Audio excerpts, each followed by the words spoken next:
Khudzu zinatakum 'inda kulli masjid.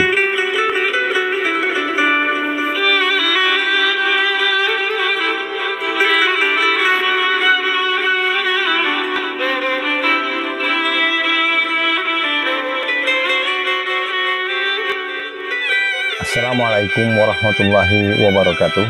Bismillahirrahmanirrahim. Innal hamdalillahi nahmaduhu wa nasta'inuh wa nastaghfiruh wa na'udzubillahi minasy syururi anfusina wa min sayyiati a'malina may yahdihillahu fala mudhillalah wa may yudhlil fala hadiyalah. Asyhadu an la ilaha illallah wa asyhadu anna Muhammadan abduhu wa rasuluhu la nabiyya ba'da. Amma ba'du. Sahabat sekalian, alhamdulillah diperjumpakan lagi kita pada kajian yang ke-68 kali ini. Namun sebelumnya saya mohon maaf yang sedalam-dalamnya karena tema kajian kita kali ini sensitif, sebab terkait kepada satu simpul, yaitu simpul tradisi dan keyakinan di dalam berpakaian ketika mendatangi masjid, di mana dalam hal ini simpul tersebut sudah mendarah daging di kalangan umat yang domisilinya di luar tanah Arab. Adapun tema kajiannya terkait dengan berpakaian untuk menunaikan sholat di masjid. Sebagaimana kita ketahui, ada perbedaan yang signifikan antara berpakaiannya muslim, khususnya muslimin di tanah Arab, dengan muslimin di luar tanah Arab. Namun pada kajian kali ini saya pribadi tidak bermaksud mencari-cari salah atau benar, karena jika itu yang dijadikan fokus maka tidak akan ada titik temunya. Saya hanya mencoba menyampaikan ayat Al-Quran yang menjelaskan perkara ini. Dan pastinya ketika kita berhujah kepada kitabullah, maka itu artinya kita tidak lagi bicara bangsa, ras atau suku, tetapi kita berbicara sebagai seorang muslimin kepada saudara seiman dan seagamanya, yaitu Islam. Kemudian lagi dengan tema kajian tersebut saya juga mencoba mengajak, sekali lagi saya tegaskan, mengajak kepada teman-teman semua, terkhusus yang sempat mendapatkan ilmu tentang perkara berpakaian sholat, yang mungkin ilhamnya selalu dirongrong oleh was-was yang ditusukkan oleh setan ke dalam hati teman-teman sekalian. Ilham itu tidak pernah terwujud, karena saya pribadi juga mengalami hal seperti ini sebelumnya berpuluh-puluh tahun.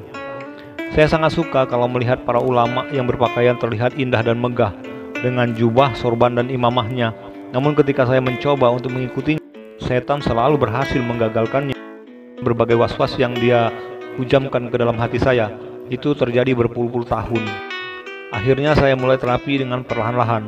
Awalnya dengan gonta-ganti tipe peci, baik model juga warnanya.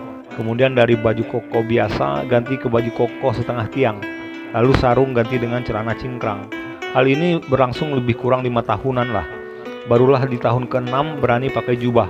Dan di tahun ke-7 baru saya berani pakai sorban. Alhamdulillah, inilah sekelumit berbagi pengalaman dan terapi jiwa yang saya amalkan. Jadi tema kajian kita kali ini bertujuan untuk menyampaikan apa yang Allah perintahkan terkait pakaian sholat di masjid. Hanya menyampaikan dan menyerukan saja. Selebihnya saya serahkan kepada Allah, karena hanya Allah yang bisa membolak-balikan hati manusia. Sahabat sekalian, pada kajian yang ke-68 kali ini saya ingin mengajak teman-teman semua untuk memperhatikan penampilan diri kita, terkhusus pada waktu kita menunaikan ibadah sholat. A'udzubillahi minasyaitonirrajim. Ya Bani Adam, khudzu zinatakum 'inda kulli masjid. Yang artinya, wahai anak cucu Adam, pakailah pakaianmu yang bagus pada setiap memasuki masjid. Surah Al-A'raf ayat 31. Bagus dalam artian pakaian yang dipakai ketika menunaikan sholat adalah lebih bagus dan indah dari pakaian yang dipakai di luar sholat. Kemudian bagus dari sisi niatannya, di mana niatnya hanya karena berharap Allah senang sehingga Allah meridhoi. Mengapa penampilan ini terdengar agak tidak biasa? Namun semua kita pasti tahu bahwa kita sedang berada di panggung permainan yang sedang digelar, dan kita semua adalah aktor-aktornya. Adapun menjadi pertanyaan buat kita yang berakal kuat, kira-kira aktor yang bagaimana yang Allah inginkan? Karena itulah saya mengajak teman-teman semua untuk menjawabnya. Namun sebelum kita masuk pada inti kajiannya, terlebih dahulu saya ingin mengajak teman-teman semua untuk mengingat kembali mengenai informasi tentang klasifikasi kelompok atau golongan manusia dari sudut pandang keimanannya dan terkait erat dengan penampilan. Dalam hal ini, sebagai apa saja manusia dalam kehidupan fana ini. Dan informasi ini sebagaimana yang Allah sampaikan dalam kalimat atau ayat perumpamaan, sebagaimana Allah Subhanahu wa taala berfirman, A'udzubillahi minasyaitonirrajim. anzala minas sama'i ma'an fasalat audiyatun biqadariha fahtamala sailu zabadar rabiyah wa mimma yuqinuna alaihi binari batiqa akhiliyatin aw mata'in zabadu misluh kadzalika yadribullahul haqqa wal batila fa amaz zabadu wa yashabu jupa'au wa amma ma yanfa'un nasa wa yamkusu bil ardi kadzalika yadribullahul amsalah, yang artinya Allah telah menurunkan air hujan dari langit, maka mengalirlah ia air di lembah-lembah menurut ukurannya, maka arus itu membawa buih yang mengambang, dan dari apa logam yang mereka lebur dalam api untuk membuat perhiasan atau alat-alat, ada pula buihnya seperti buih arus itu. Demikianlah Allah membuat perumpamaan tentang yang benar dan yang batil. Adapun buih akan hilang sebagai sesuatu yang tidak ada gunanya, tetapi yang bermanfaat bagi manusia akan tetap ada di bumi. Demikianlah Allah membuat perumpamaan. Surah Ar-Ra'd ayat 17. Allah menurunkan air hujan dari langit yang mengandung awan, lalu mengalirkan air hujan itu ke berbagai lembah yang lebar dan yang sempit sesuai dengan ukurannya. Air hujan di sini adalah perumpamaan untuk menggambarkan begitulah rezeki, nikmat dan rahmat serta semua kebaikan yang senantiasa Allah curahkan kepada semua makhluknya. Dari perspektif kajian saintis yang menjelaskan ketetapan pengaturan Allah tersebut, bahwa lembah-lembah umumnya terbentuk oleh gerusan air. Air pertama-tama menggerus bagian-bagian batuan yang paling lunak dan kemudian membentuk aliran sungai. Alur aliran sungai ini lambat laun membesar membentuk lembah-lembah sungai. Ukuran lembah-lembah sungai umumnya selain dipengaruhi oleh besarnya aliran air yang juga ditentukan oleh besarnya curah hujan tentunya. Kekerasan batuan dan umur batuan dalam bidang geomorfologi dikenal besaran kerapatan sungai, yaitu jumlah panjang sungai yang terdapat pada satu luasan daerah dengan satuan kilometer per kilometer persegi. Besarnya kerapatan sungai umumnya menggambarkan besarnya curah hujan di daerah tersebut. Arus air itu akan menimbulkan banyak buih di permukaannya yang merupakan gumpalan buih yang ikut bergerak dengan arus air, sehingga bila ada angin kencang yang bertiup maka buih itu akan segera lenyap dari pandangan mata. Menurut kajian saintifik, buih adalah zat mengambang di atas air yang mengandung banyak udara. Terjadinya buih merupakan bagian dari proses pemurnian air yang terjadi secara alami dalam pengalirannya atau dikenal dengan istilah self-purification. Pemurnian ini terjadi karena adanya percampuran dengan udara yang melarut ke dalam air, terutama oksigen. Dengan adanya oksigen, pengotor atau umumnya disebut senyawa organik yang terlarut di dalam air mengurai, dan bagian yang ringan mengapung di atas permukaan air, sedangkan bagian yang berat akan tenggelam dan mengendap. Inilah perumpamaan yang pertama yang dikemukakan oleh Allah Subhanahu wa Ta'ala tentang kebenaran dan kebatilan serta tentang keimanan dan kekafiran. Sebagian besar manusia adalah seperti buih di atas air, yaitu orang-orang yang lemah imannya, dan sebagian lagi seperti kotoran di dalam air yang mengendap ke dasar, yaitu orang-orang yang telah mati suri hatinya, dan sebagian kecil saja ibarat air murninya, yaitu orang-orang yang beriman dan bertakwa. Buih juga bisa terbentuk dalam proses pemurnian logam dengan pemanasan. Biji logam di alam umumnya ditemukan dalam bahan padat yang tidak murni. Pada proses peleburan, biji mencair dan logam-logam yang berat akan tenggelam, sedangkan bagian yang kurang bermanfaat atau yang dapat merusak mutu hasil biasanya berupa buih dan akan mengapung ke permukaan bersama udara yang terkandung di dalamnya. Logam tersebut dibuat untuk perhiasan dan alat-alat keperluan rumah tangga, pertanian, pertukangan, dan perindustrian. Inilah perumpamaan yang kedua. Demikianlah Allah membuat perumpamaan bagi yang benar dan yang batil. Kebenaran dan kebatilan itu bisa bercampur, seperti arus air yang bercampur dengan buih, atau seperti logam yang dibakar yang sama-sama juga mengeluarkan buih berupa kotoran karat yang semula melekat pada logam itu, kemudian terpisah karena pengaruh api yang membakarnya. Maka sebagaimana buih yang berada di atas arus air akan lenyap setelah ada tiupan angin, dan buih yang berada di atas logam yang sedang dibakar akan hilang pula karena api. Demikian pula perkara yang batil akan hilang musnah bila mana datang hak dan kebenaran yang jelas. Buih itu akan hilang tersangkut di pinggir lembah dan pohon atau ditiup angin. Demikian pula kotoran atau karat yang semula melekat pada logam akan habis terbakar. Yang tinggal hanya yang memberi manfaat saja kepada manusia, yaitu air yang dapat diminum, digunakan untuk mengairi tanaman, yang bermanfaat bagi manusia dan binatang, emas yang digunakan untuk perhiasan, dan logam-logam lainnya untuk alat rumah tangga, pertanian, dan sebagainya. Dari kedua perumpamaan ini dapat diambil pengertian bahwa Allah Subhanahu wa Ta'ala telah menurunkan Al-Quran kepada Nabi Muhammad SAW, kemudian disampaikan ke dalam hati manusia yang masing-masing tidak sama potensi dan persiapannya untuk menerima. Masing-masing mempunyai keterbatasan dalam hal bacaan, pengertian, hafalan, dan pengamalannya. Ayat Al-Quran menjadi unsur kehidupan kerohanian dan kebahagiaan hidup, sebagaimana air menjadi sebab hidup semua makhluk.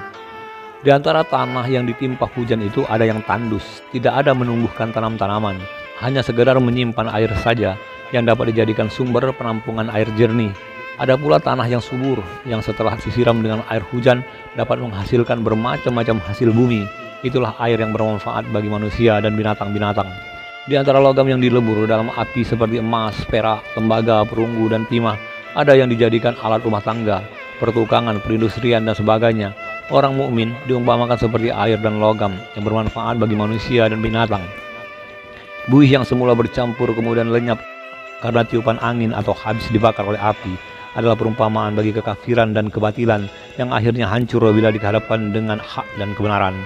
Allah Subhanahu wa Ta'ala berfirman, A'udzubillahi minasyaitonirrajim, wa qul ja'al haqqu wa zahaqqal batilu inna batila kana zahuqa, yang artinya, dan katakanlah kebenaran telah datang dan yang batil telah lenyap, sungguh yang batil itu pasti lenyap. Surah Al-Isra ayat 81.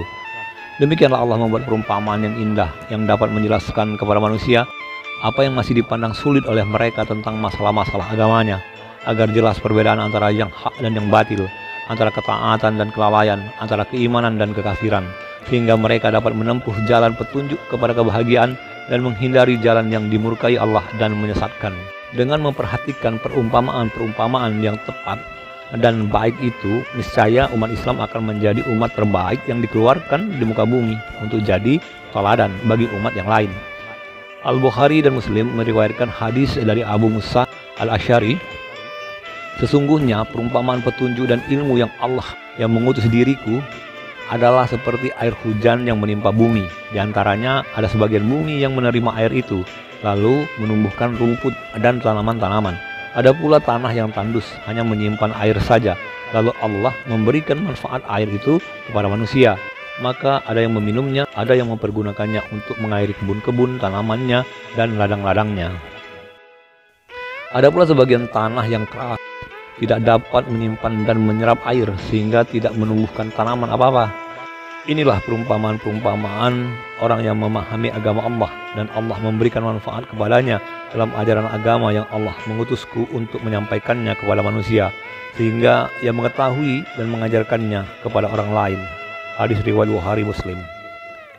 Tanah yang subur adalah pengibaratan daerah yang dicoba dengan penuh kemudahan, dan tanah yang tandus adalah pengibaratan daerah yang dicoba dengan banyak kesulitan. Tanah yang subur bisa juga sebagai pengibaratan orang-orang yang tidak mau menahan karunia Allah di genggaman tangan mereka sendiri. Dia bersegera memanfaatkannya untuk kemaslahatan umat. Dan tanah yang tandus bisa juga sebagai pengibaratan orang-orang yang suka menahan karunia dan rezeki Allah di dalam genggamannya sendiri, alias kikir dan pelit. Ada lagi perumpamaan lain yang diriwayatkan pula oleh Imam Ahmad dari Abu Hurairah. Perumpamaanku denganmu seperti orang menyalakan api. Ketika api menerangi tempat sekelilingnya, mulailah kupu-kupu dan serangga yang mendatangi berjatuhan ke dalam api, dan orang itu menghalangi, namun dikalahkan oleh serangga-serangga lain. Masuklah serangga-serangga itu ke dalam api.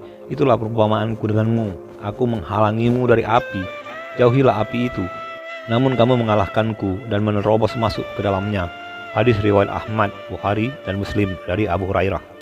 Sahabat sekalian, demikianlah perumpamaan yang sangat elegan yang Allah turunkan di dalam kitabullah. Begitu halusnya dan menenangkan jiwa, sekaligus menstimulasi akal untuk memikirkannya. Berikut juga perumpamaan-perumpamaan dalam hadis-hadis sebagai pelengkapnya. Ayat perumpamaan yang berisikan penjelasan yang sangat sempurna, sebagaimana manusia berdiri di atas karunia dan nikmat yang senantiasa Allah curahkan, bagaimana dia bersikap dan berpenampilan dalam memintakan dan menyambut nikmat dan karunia itu, terutama di dalam salatnya. Sikap dan penampilan awal adalah kesan pertama, dan sikap dimaksud ada dua sikap, yaitu sikap zahir dan sikap batin. Pada kajian kali ini saya tidak berfokus pada keduanya, namun saya hanya ingin mengajak teman-teman semua berfokus kepada sikap zahir saja dulu, yaitu bagaimana penampilan zahir kita saat bermunajat kepada Allah Subhanahu wa taala, zat yang senantiasa memberikan semua karunia nikmat yang baik-baik. Sahabat sekalian, sekarang kita masuk pada inti kajiannya. Saya buka dengan suatu firman Allah Subhanahu wa taala. A'udzubillahi minasyaitonirrajim. Ya bani Adam, khuzu zinatakum 'inda kulli masjid. Yang artinya, wahai anak cucu Adam, pakailah pakaianmu yang bagus pada setiap memasuki masjid. Surah Al-A'raf ayat 31. Pakailah pakaian zahir terbaik dan indah, terutama ketika menunaikan ibadah paling wahid, yaitu salat, bermunajat, menghadap dan berbicara kepada Zat yang Maha Agung, Maha segalanya, Allah Azza wa Jalla. Allahu nur samawati wal ard, masalu nurihi kamiskatin fiha misbah, ala misbahu fi zujaja. Karena sholat adalah proses pemurnian diri, pemurnian jiwa, pikiran dan hati dari segala kotoran duniawi yang mengotori. Sebagaimana perumpamaan pada surah Ar-Ra'd ayat 17 yang kita jadikan salah satu hujah kajian ini. Analoginya adalah semua aktor layar lebar terkait aturan main yang diatur oleh produser dan sutradaranya, termasuklah juga pakaian apa yang harus dipakai pada tiap-tiap adegannya. Sebagai aktor yang disiplin, maka pastinya akan patuh demi menjadi sosok aktor yang diinginkan oleh produser dan sutradara, yaitu aktor yang menjiwai perannya secara maksimal. Inilah analogi untuk penampilan sebagai seorang hamba, seorang muslim yang berusaha tampil maksimal, khususnya dalam urusan ibadah paling wahid, yaitu salat. Namun, sebagian dari kalangan muslim, mereka berpakaian salatnya lebih condong kepada tradisi dan kepantasan di skala anggapan pribadinya dan kemajemukan atau kemasyarakatan, bukan pakaian yang diajarkan oleh Allah Subhanahu wa taala dan yang diteladankan oleh Rasulullah sallallahu alaihi wasallam. Kendati tradisi dan kepantasan di skala anggapan pribadi dan kemajemukan atau kemasyarakatan adalah tidak mutlak salah, namun masalahnya tidak semua dibebaskan memilih sesuka hati, terkhusus untuk pakaian yang dikenakan pada waktu-waktu yang sakral yang diatur secara langsung oleh Allah Subhanahu wa taala di dalam Al-Qur'an. Dan perlu diketahui juga bahwa ranah kaidah berpakaian secara garis besar ada dua. Pertama, berpakaian ketika sholat. Kedua, berpakaian ketika di luar sholat. Dan Rasulullah mencontohkan keduanya. Di samping itu juga, jika aturan syariat terkesan dipaksakan mengikuti tradisi dan atau anggapan kepantasan pribadi, kemajemukan atau kemasyarakatan, maka sebagai muslim seharusnya kita berpikir, apakah ini datangnya dari petunjuk dan fitrah kebenaran di dalam Islam dan iman yang Allah tanamkan di dalam kalbu kita? Apakah ini sejalan dengan apa yang Allah ajarkan di dalam kitabullah dan diteladankan oleh Rasulullah? Sepertinya itu adalah was-was. Satu contoh, ketika seorang muslim mendapatkan curahan ilham untuk berbenah dalam pakaian zahir untuk salatnya, setan akan membisikkan was-was sehingga lepaslah ilham tersebut. Setan membisikkan kalimat rayuan dan tipuannya, cukuplah pakaian salatmu sebatas yang engkau nyaman, karena kalau lebih bagus dari yang biasa kau pakai, engkau tidak akan nyaman dan orang-orang akan mengatakan dirimu sok alim dan riya. Atau was-was seperti ini, cukuplah pakaian salatmu sebatas yang engkau suka, karena kalau pakaian yang lebih bagus itu tidak akan menjamin engkau suka, bahkan orang lain juga belum tentu suka, dan engkau juga akan dianggap muslim yang sombong. Inilah dua contoh bisikan di level awam, dan saya pribadi pernah disasar was-was yang demikian. Di kondisi yang berbeda, di level orang-orang sedikit di atas awam, bentuk redaksi was-wasnya kira-kira seperti ini. Sebagai orang yang dituakan di lingkunganmu, dan sepertinya banyak orang yang menganggap dirimu sosok yang alim, maka sebaiknya engkau lebih selaraskan lagi dengan penampilan dan corak warna pakaianmu. Gantilah pakaian salatmu setiap hari dengan seragam sebanyak jumlah hari pula. Ada lagi seperti ini, sebagai orang yang berada di level penyeru, agar engkau terlihat wara, maka biasakan saja pakaian salatmu, bila perlu lebih sederhana dari orang kebanyakan, dan sebagainya, bla bla bla bla. Sahabat sekalian, kita tahu mengapa tentara itu pakaiannya seragam dan lengkap, padahal medan perang itu kotor, berlumpur dan berdebu. Rasulullah bersabda, nyaris orang-orang kafir menyerbu dan membinasakan kalian, seperti halnya orang-orang yang menyerbu makanan di atas piring. Seorang berkata, apakah karena sedikitnya kami waktu itu ya Rasulullah? Beliau bersabda, bahkan kalian waktu itu banyak sekali, tetapi kamu seperti buih di atas air, dan Allah mencabut rasa takut musuh-musuhmu terhadap kalian, serta menjangkitkan di dalam hatimu penyakit wahan. Seorang bertanya, apakah wahan itu ya Rasulullah? Beliau menjawab, cinta dunia dan takut mati. Hadis riwayat Ahmad, Al-Baihaqi dan Abu Daud. Hadis ini memberikan arahan bahwa taste atau penampilan yang dimaksimalkan adalah diperlukan untuk menggentarkan musuh. Tidak seperti buih yang sangat ringan dan sederhana, biar kata warnanya putih namun buih tetaplah buih. Orang lebih memilih hidup diakui di tengah kemajemukan atau kemasyarakatan karena takut mati status sosialnya jika berpenampilan maksimal di dalam sholat, takut dijauhi orang-orang dan hidup menjadi asing di tengah keramaian. Inilah salah satu bentuk penyakit wahan itu. Sahabat sekalian, setan sangat memahami bahwa sempurnanya pakaian zahir salat seorang muslim adalah kecelakaan bagi setan dan bala tentaranya. Sebab dengan pakaian salat sebagaimana yang Allah ajarkan dan perintahkan dan Rasulullah teladankan, itu artinya satu lapis benteng tangguh berdiri melindungi muslim terkait, dan ini akan melelahkan setan dan bala tentaranya untuk melancarkan serangan mereka melalui bisikan-bisikan was-was ke dalam hati dan pikiran muslim terkait, terkhusus di dalam salatnya. Karena terhalang satu dinding yang kokoh dan tangguh, untuk itulah setan akan berusaha keras menggagalkan tiap kali seorang muslim mendapatkan ilham akan perkara. Ya Bani Adam, khuzu zinatakum inda kulli masjid, yaitu berpakaian bagus dan indah ketika dia menunaikan ibadah salat, dan setan tidak akan pernah menyerah untuk menggagalkannya.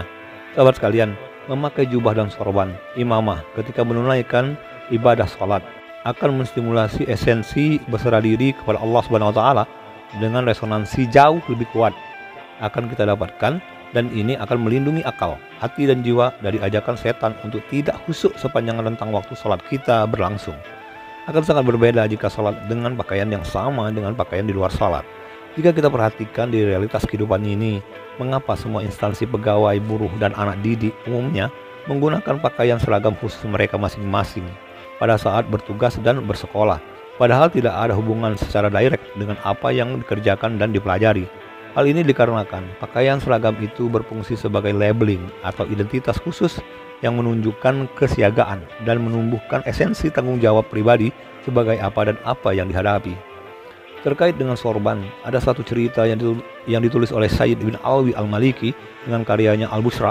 Diceritakan saat sakarat, Khadijah, istri tercinta Nabi SAW, berbisik kepada putrinya tercinta Fatimah. Khadijah menyuruh Fatimah memintakan sorban Nabi SAW untuk kain kafannya.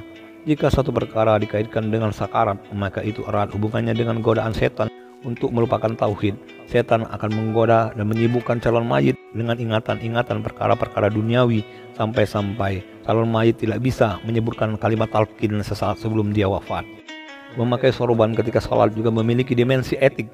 Secara fisik, salat adalah menghadap Allah Subhanahu wa taala, Sang Maharaja di Raja. Maka sudah sepantasnya orang yang salat berpakaian lengkap sebagai penghormatan. Apalagi secara estetik, memakai sorban membuat seorang muslim tampak lebih mempesona, indah dan megah. Pakaian zahir adalah harfiahnya pembungkus diri, dan pakaian batin adalah hakikatnya. Kita tak akan pernah sampai kepada hakikatnya pakaian pelindung diri dari serangan setan jika harfiahnya pakaian tidak disempurnakan terlebih dahulu. Ini bukan hanya sebatas perkara sahnya salat, tetapi jauh lebih esensial lagi, yaitu untuk kehidupan salat kita itu sendiri. Bukan Allah tidak memuliakan kita karena ibadah salat kita, tetapi kitanya yang suka mengurang-uranginya dan atau melebih-lebihkannya, sebagaimana contoh-contoh was-was yang saya sudah singgung tadi. Dari sahabat Ibnu Umar radhiyallahu anhu, Rasulullah sallallahu alaihi wasallam bersabda, "Jika salah seorang di antara kalian salat, pakailah dua pakaian, karena Allah lebih berhak untuk mendapatkan penampilan yang terbaik." Hadis riwayat At-Tabrani dan Al-Baihaqi. Dua pakaian dimaksud adalah pakaian zahir dan pakaian batin. Sahabat sekalian, terkait was-was seperti saya singgung tadi, cukuplah pakaian salatmu sebatas yang engkau nyaman, karena kalau lebih bagus dari yang biasa kau pakai, engkau akan tidak nyaman dan akan dikatakan soalim dan riak dan sombong. Atau was-was yang berbunyi, gantilah pakaian salatmu dengan seragam sebanyak jumlah hari. Jika direnungkan, maka kita akan sampai kepada satu kenyataan yang tak tampak kasar mata, yaitu orang-orang yang sami'na atau nah terhadap was-was yang demikian adalah mereka seperti buih di atas air atau kotoran yang mengendap ke dasar sungai. Mereka sholat bukan karena Allah, tapi karena orang-orang di sekitarnya dan serentetan anggapan pribadinya yang tak berhujah, hanya merupakan was-was belaka, dan ini termasuk ke dalam ranah kesyirikan yang Allah sangat murka terhadapnya. Di realitas kehidupan muslim, tidak asing terdengar statement yang mengatakan, "Aduh, kalau salat kita harus pakai jubah dan sorban itu berat pak, soalnya kita ini kan muslim awam." Yang seperti ini adalah juga was-was dari setan. Jika demikian patokannya sebagai seorang muslim, bersandar nyaman di keawaman, pertanyaannya mau sampai kapan?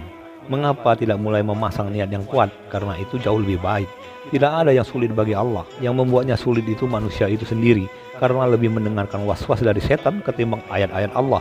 Dan disinilah akar permasalahannya, sehingga banyak muslim yang menetapi keawamannya sampai-sampai matinya dia pun dalam kondisi awam.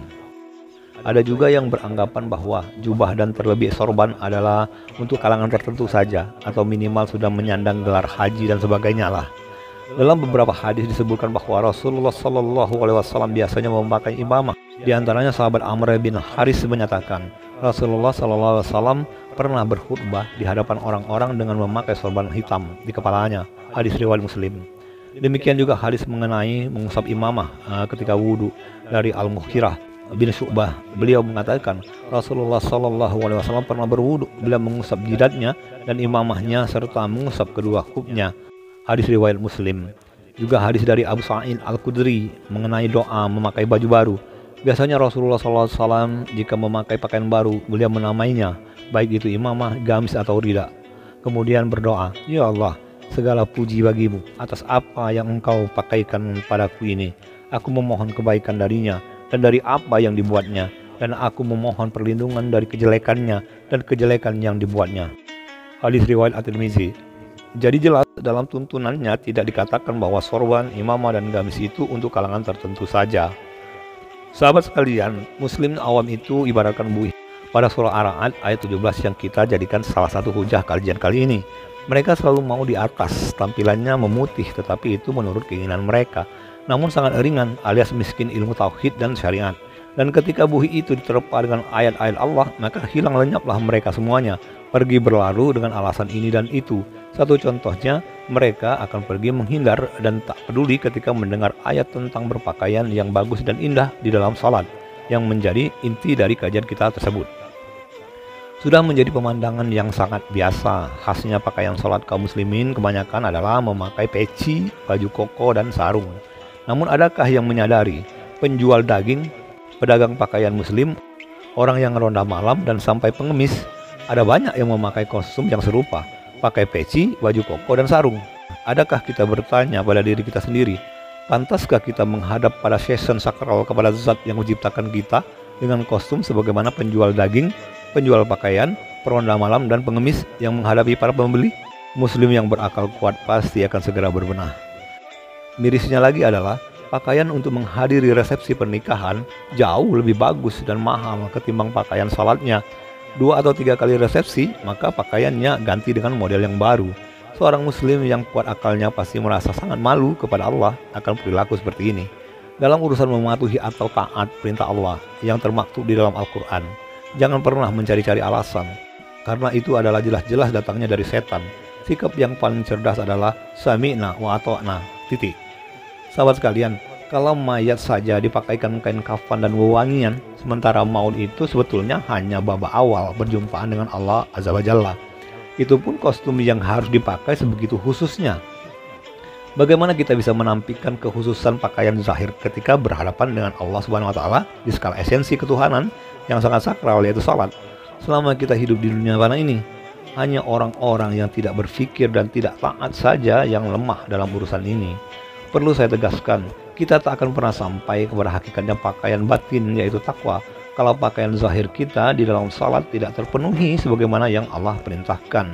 Dan ingat, waktu terus berjalan dan maut pasti akan datang. Akar masalahnya adalah kurang bahkan tidak yakin akan ayat-ayat Allah. Jangan sampai kita menyesal setelah kita berada di alam barzakh kelak, sebagaimana yang Allah ceritakan di dalam surah As-Sajdah ayat 12. A'udzubillahi minasyaitonirrajim. Walau tara izil mujrimuna nakisu ru'usihim inda rabbihim rabbana absarna wa sami'na farajina na'mal salihan inna muqinun. Yang artinya, dan alangkah ngerinya jika sekiranya kamu melihat orang-orang yang tidak taat itu menundukkan kepalanya di hadapan Tuhannya. Mereka berkata, Ya Tuhan kami telah melihat dan kami mendengar, maka kembalikanlah kami ke dunia. Niscaya kami akan mengerjakan perintah-perintah-Mu. Sungguh kami adalah orang-orang yang yakin. Surah As-Sajdah ayat 12. Barang siapa yang mencari ridha Allah, walaupun orang-orang murka, maka Allah akan ridho padanya, dan Allah akan buat manusia ridho kepadanya. Namun barang siapa yang mencari ridho manusia, walaupun Allah murka, maka Allah murka kepadanya, dan Allah akan buat orang-orang murka kepadanya.